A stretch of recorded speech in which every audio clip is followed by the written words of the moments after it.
Whew, man, it is hot. I am telling you. It's like, it's 100 and something. It's in the low 100s, but then they have like what they call a fields-like temperature. You know, this is southeastern Texas, so we do have to deal with humidity. So the fields-like temperatures, like in this area, is like 113 to 115. I mean, it's just nasty. I mean, you know, you go out in the sunlight, like where these guys are standing. I mean, it's horrible. They're Hispanic, so they're a little more used to it than us gringos, but we're all sweating like crazy. Anyway, yeah, so we're pouring. This is our second truck just came. I figured this is probably, well, a truckload is 10 yards, so I figured, I don't know, 21 to 23, guessing, you know, based on measurements.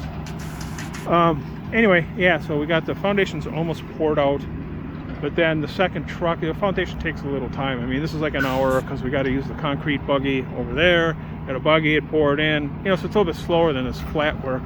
So the first truck was, you know, about 2/3 empty, and then it was starting to, you know, it's been about 2 hours since it left the plant, and it's about a 45-minute drive here from the plant.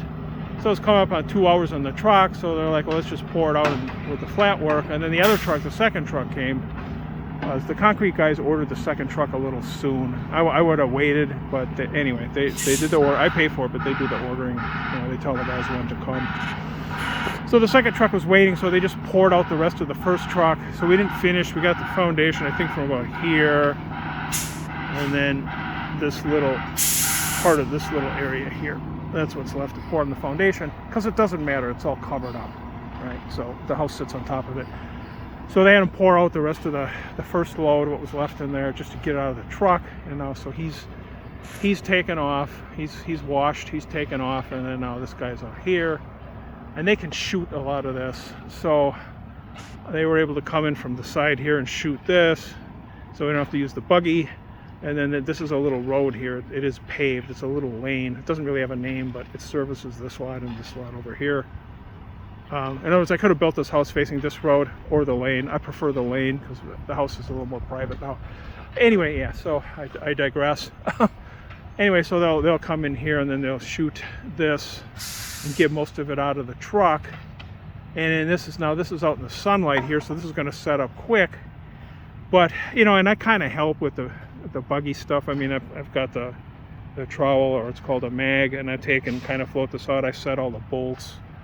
I used to be a framer, so I know where the bolts should go. Whereas concrete guys, they just put them anywhere because, you know, they don't know. Anyway, yeah, so yeah, it helps a little bit. Anyway, so I kind of screed this off because this is just poured to the top of the form boards and then screed it off. So they'll get this poured out, and then the guys that know what they're doing can start working this, because, you know, this is a garage and a driveway and a sidewalk, which the sidewalk and the driveway are broom finish, but the garage is either going to be troweled or power troweled, so you need to be a little more careful, right? So, and then maybe, so 2 guys can work on that, or 3 guys, and me and one of the other guys can come over here and finish pouring this out. I mean, I don't have to help. It's not in the bid that I help, but I just do because I'm not going to just stand here. You know, and I don't want to lose the concrete either. It gives a better job. I mean, they could have brought another guy, but then, you know, it's another $300, right? So, and I got to be here anyway because I'm not the kind of builder that just does stuff and turns the subs loose and comes back when it's done. Especially with concrete and, you know, something that's involved. So I'm always here. So I have to be here anyway. And I'm not the kind of guy to just stand. You know, I mean, I gotta get my hands in there, for example. So anyway, yeah. So they just have another guy. They charge me on $300. You know, so they got 4 guys. It's enough. But anyway, so even with the heat. So anyway, so that's what we're doing. That's how it's going to go. They'll finish out this pour. This will start setting up. 3 guys will work on this. The truck will come over here. We'll still have to buggy the rest of this here with the. Because we can't get over the sidewalk now. What they had done is they had left these 2 form boards out right here, the little section out, and they ran the buggy in here and poured out this whole area because they could get around the sidewalk. But now they can't get over where the sidewalk is, so they'll have to have the truck over here and he can back in, but they still have to run the buggy over to here. So that'll take time, but like I said, it doesn't matter because this isn't even finished. It's you can see that's it. That's good enough. So anyway, and then as far as bolts, plate stock, or your 2x4 plates, because what they'll do here, like with this one, is they build a little 1-foot wall, and then the floor sits on top of that, because there's a crawl space over here. The floor joists sit on top of that, and then they build the regular walls. So you're still building a wall, it's just a short wall. So your plates are 16 foot. So you want to start in from the edge, maybe 8 or 10 inches in, because it depends if they run one 2x4 to here, or they run this one first to here. Either way, you want to have that option. So your first one starts in that way and that way. Around 8 to 10 inches in. And then you measure over 16 feet. And then you go about 8 inches on each side of that. So you put a pencil mark on the form. I do it on both sides of the form because sometimes the concrete spills over and covers the mark. I don't want to drag my tape measure out after the concrete's poured. So anyway, so I just put a pencil line so I have a pencil line here, right? And then, so you're just about 8 or 10 inches back from that pencil line. Okay, so that's where the 16 foot wall plate, 2x4, your green 2x4 will end. And then you want to be on each side of that, but you don't want it too close because you want to have a little play in there. And then you measure another 16 down. I did the same thing there. So this wall sits on the outside of the foundation, so the bolts have to be half the thickness of a 2x4. And then in the center, the center thing, that's just a short wall. All that does is hold the floor joist in the center. So that little wall will run down the center of this. So then I put the bolts in the center. And kind of the same thing again. See, so there's a joint here, right? There's a pencil line here, and then I put one on each side. And then this one here, this 2x4, they'll probably do this first. This will butt into it. But in about 10 inches in, I put my first one, and then I go down to the 16 foot mark, and again mark it at 16 foot, and then go back 8 or 10 inches from that joint on each side and put a bolt. And that's kind of how you lay out the bolts for this type of a foundation. Or even if it's a slab. If it's a slab, you do the same thing, right? Obviously you're not going to have the one down the center, but that's how you'd want to lay out your bolts. Now on the West Coast, because I built on the West Coast, and I lived in Oregon and California, there you get 20 foot stock. Here 20 foot stock is at a premium, right? So you pay extra for it, so you're extra per foot. The cost per foot goes up quite a bit from 16 foot material. On the West Coast, their lumber comes from Douglas fir, which is a much bigger tree. I mean, our yellow pines here are, as you can see, they're big, but they're much bigger than this. But anyway, so there 20 foot is common. So then maybe you want to have your joints at 20 foot instead of 16 foot, because all our plate stock there we bought 20 footers. So if it was a slab, you would do the same thing.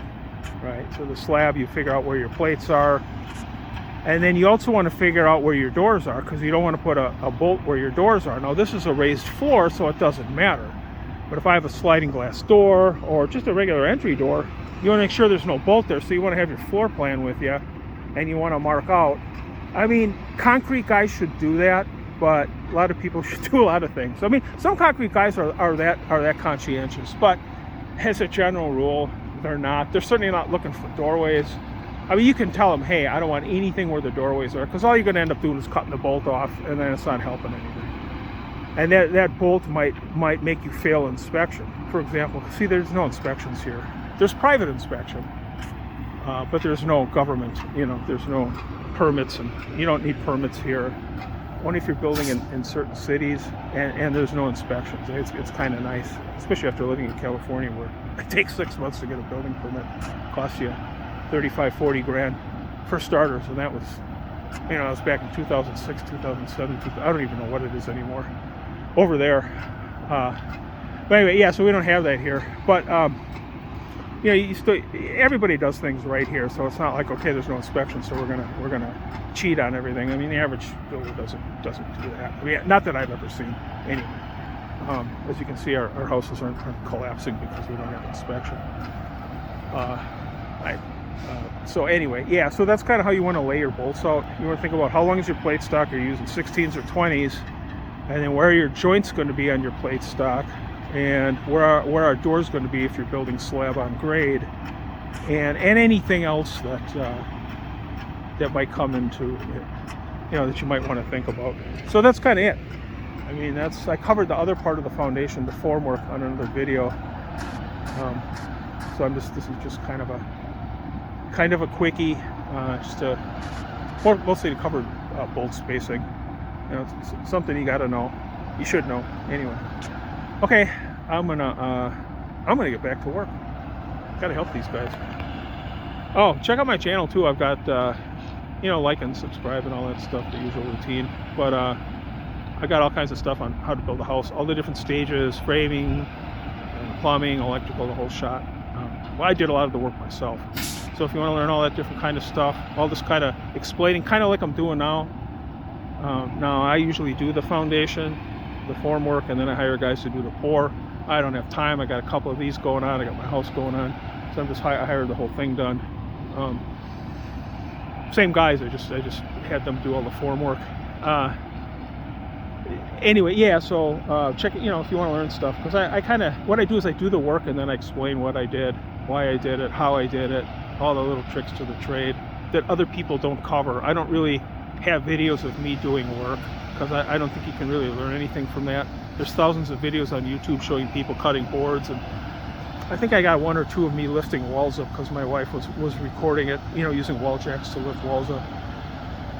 But as a general rule, they're not explaining anything. All the tricks to the trade, all the little things you got to know, like I just explained about the bolts. I don't think there's as much of that information out there, and that's the stuff you really got to know, especially if you're new, or just, if you work with, because a lot of guys, a lot of these subs, they've been doing this stuff for years and they still don't know stuff. I'm always pointing stuff out to people. I'm always pointing stuff out. It's just the way I am. I've been doing this for 30 years, and then I'm like, okay, well, you've been doing it wrong for 30 years because here's a better way, or something. I'm not that sarcastic, So anyway, so it's, knowledge is king, right? So creates a lot less problems the more you know about everybody's job. Even if you don't get your hands dirty. So anyway, okay, I'm gonna get back to work because I think this concrete guy's coming over to me to sign the paperwork. Alrighty, back to work.